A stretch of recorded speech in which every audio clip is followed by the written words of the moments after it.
Hello, and welcome to Storytime with Miss J. Unfortunately, today will be our last December book. That means we have read 5 December books this month. I hope you guys have enjoyed all the books that I've read, because December is honestly my favorite month of the year. Well, besides my birthday. But I'm so glad that I've been able to share all these awesome books with you guys. So let's get started. I want to know if you guys are having an awesome day today. If you're having an awesome day today, shout really loud so we can hear, okay? Go! Oh my goodness, that was awesome! I'm so glad all of you are having fantastic days today. Now you know my name, Miss J, but I really want to know all of your lovely names. Say your name really loud so we can hear it, okay? Go! Okay, so we have Graham and Casey and Samantha and Roxy and Raymond and Callie and Johnny and Tico. And so many more. I'm so glad all of you could join us today. Today, we'll be reading one of my own childhood books, Auntie Claus by Elise Primavera.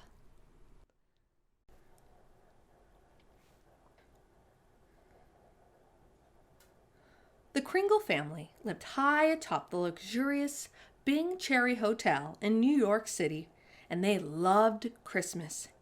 They kept a Christmas tree up all year round. Mr. Kringle was president of the renowned Jingle Bell Bell Company. Miss Kringle owned the fabulous Mistletoe to Nail Salon over on 56th and 5th. They had even named their young son after you-know-who. Sophie and her little brother had everything. But if you asked, was it enough? No, they would say. Was it enough to have their own private soda fountain? No! They would shake their heads back and forth. Or clothes and books galore? No, no, no! They would scream. It had been suggested by their great aunt, Auntie Claus, that maybe Sophie and her little brother were given too many presents. You can never have too many presents, sniffed Sophie. That's my motto. Yes, everyone in the Kringle family loved Christmas, but no one loved it more than Auntie Claus. Auntie Claus lived at the Bing as well. Penthouse 25C. Every afternoon, Sophie was summoned there for tea. Each day, Auntie Claus would instruct Sophie on a different topic. One day, it might be Christmas trees. Always pick a nice full one, darling, with springy needles. Another day, decorating.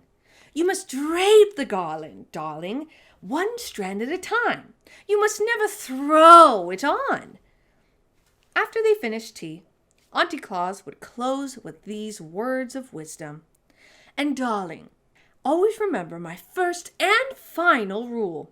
Whether it's birthdays, Christmas, or Halloween, it is far better to give than it is to receive.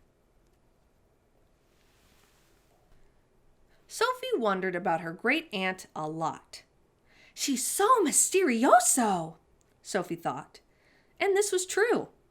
There were many strange goings-on up in Penthouse 25C. Most people considered Auntie Claus just another eccentric New Yorker. But Sophie knew that there was more to her than met the eye. For instance, what was the diamond key that always hung from a silver ribbon around her neck? Just a bit of costume jewelry, darling, her great aunt would say, then quickly change the subject. Why did Auntie Claus leave every year right after Halloween and not return until Valentine's Day? Just a business trip, darling. And she changed the subject again. Where does she go? Sophie wanted to know. Once again, it was Halloween, and Auntie Claus announced, "In 1 week, I'm off on my annual business trip." What kind of business are you in anyway? Sophie had asked. That, darling, is something for me to know and you to find out, Auntie Claus had said with a twinkle in her eye. And that was exactly what Sophie intended to do. This year I have a plan. I'll stow away. Sophie had made up her mind.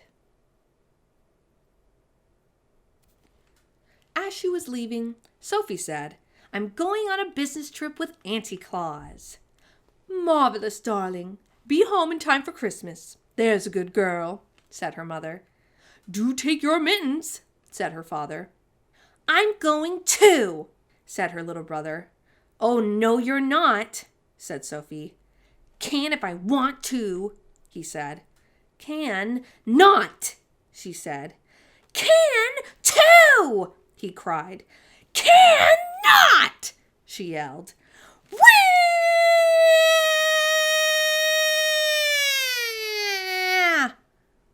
Sophie could hear his ear-splitting scream start to fade as she ran out the door.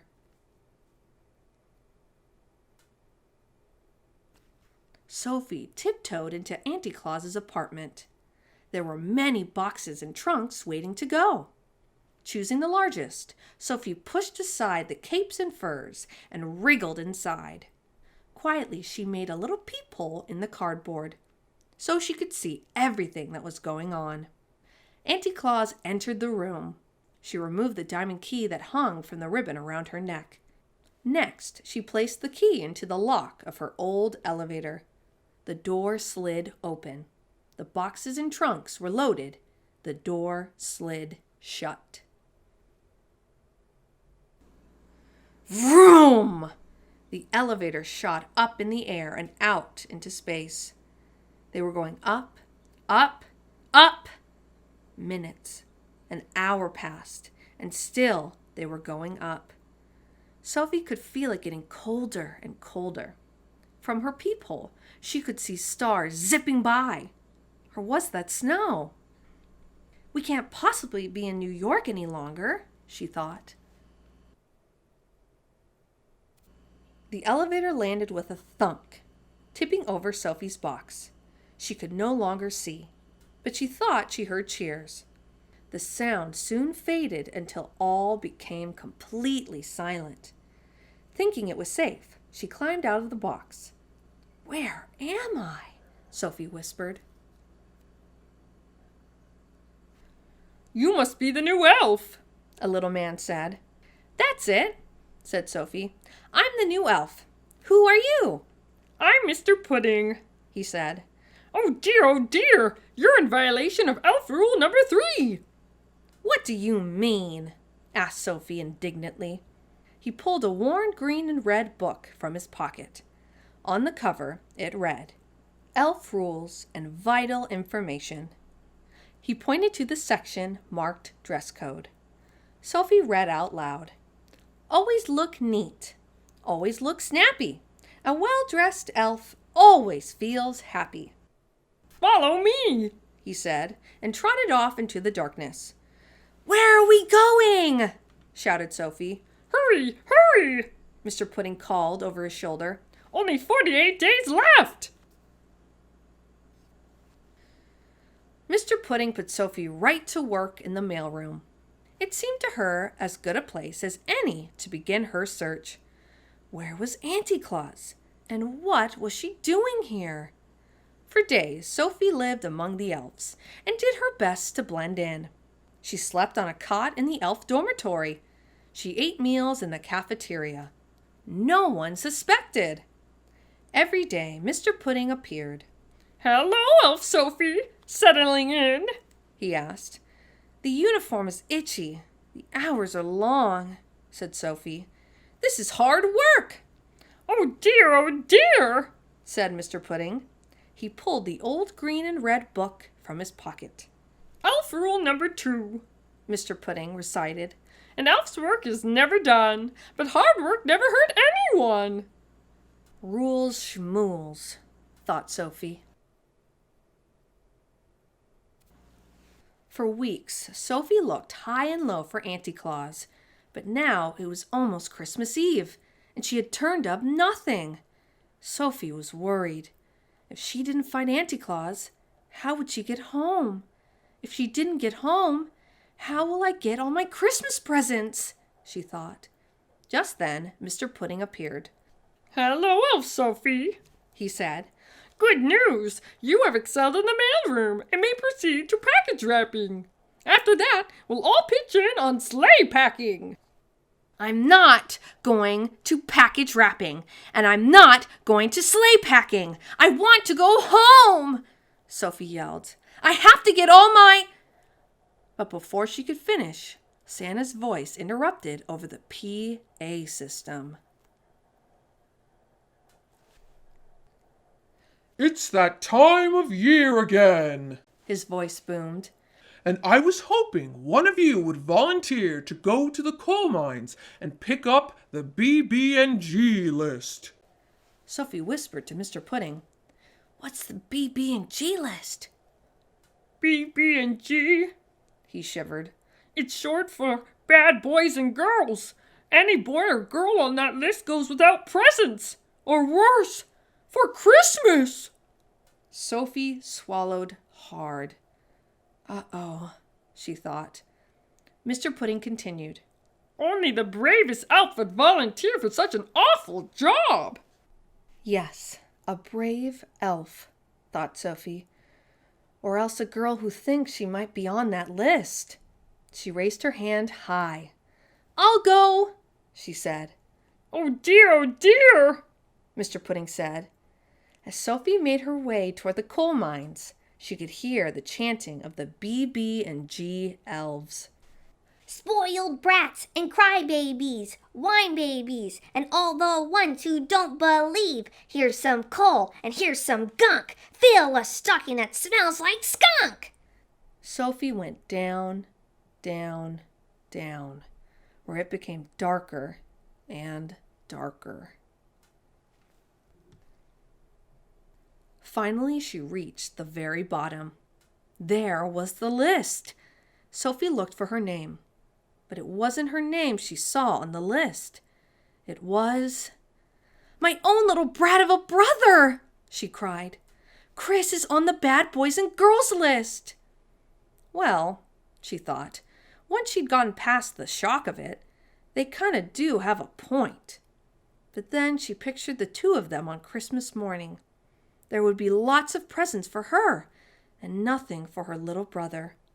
On his favorite day of the year, Chris would find only a stinky stocking filled with coal and gunk. He'll be so disappointed. He will be so sad, Sophie said. She quickly erased his name, but now there was a large telltale gap. There was only one thing to do.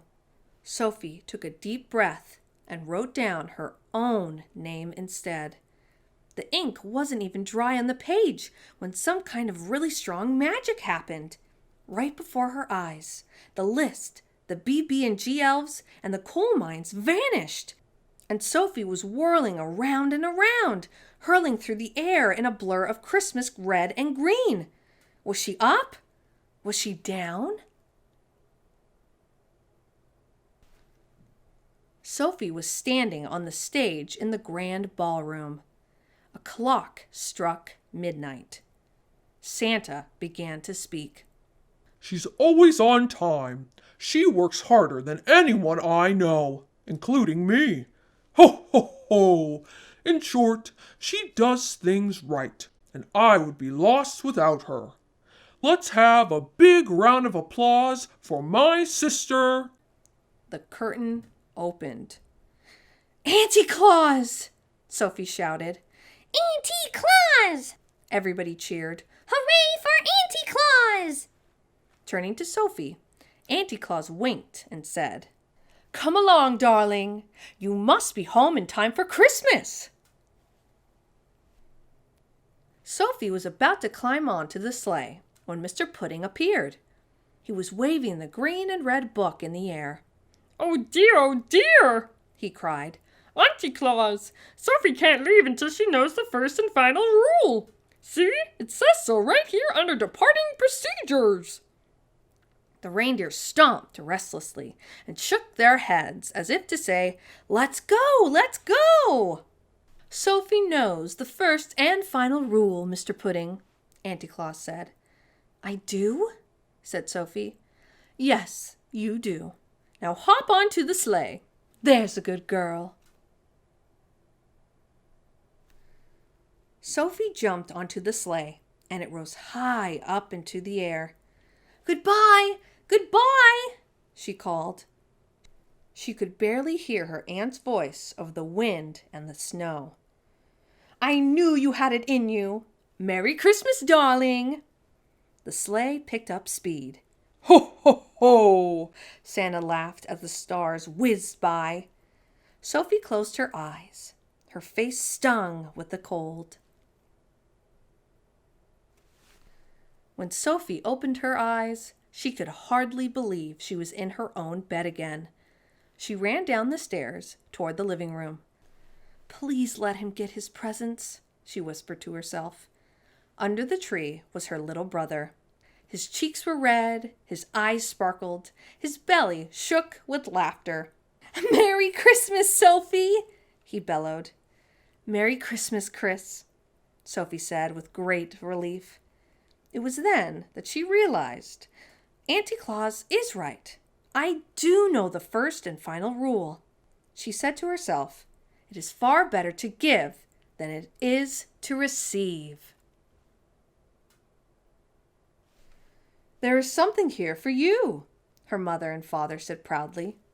They handed Sophie a tiny box with a card. Inside was a diamond key hanging from a red ribbon. It's from Auntie Claus, Sophie said. Where is Auntie Claus anyway? Chris piped up.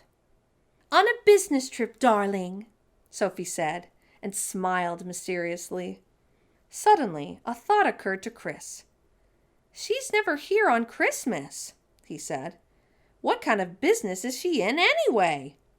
That is something for me to know and you to find out, Sophie said to her little butterball of a brother. And someday he would. But that's another story.